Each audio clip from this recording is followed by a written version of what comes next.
मैले प्राय सबै मान्छेहरूको सङ्गत गरेको छु।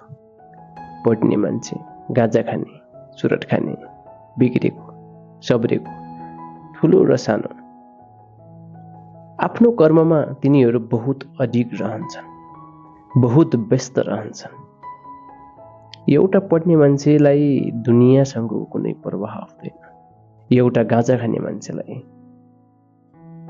त्यो लत बाहेक केही देखिँदैन। एउटा गाँजा खाने मान्छे आफ्नो संसार बाहेक अरूसँगको कुनै प्रवाह हुँदैन।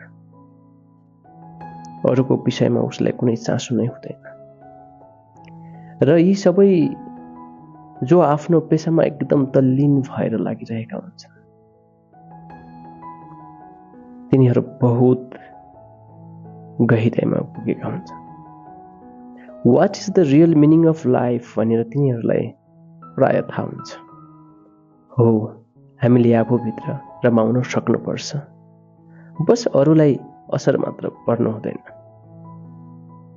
बाँकी दुनियाँ के भन्छ, कस्तो गर्छ, को के गर्दैछन्, यसको परवाह गर्नु हुँदैन। आफ्नो बाटोमा लगातार हिँडिराख्नुपर्छ, कसैको परवाह नगरी।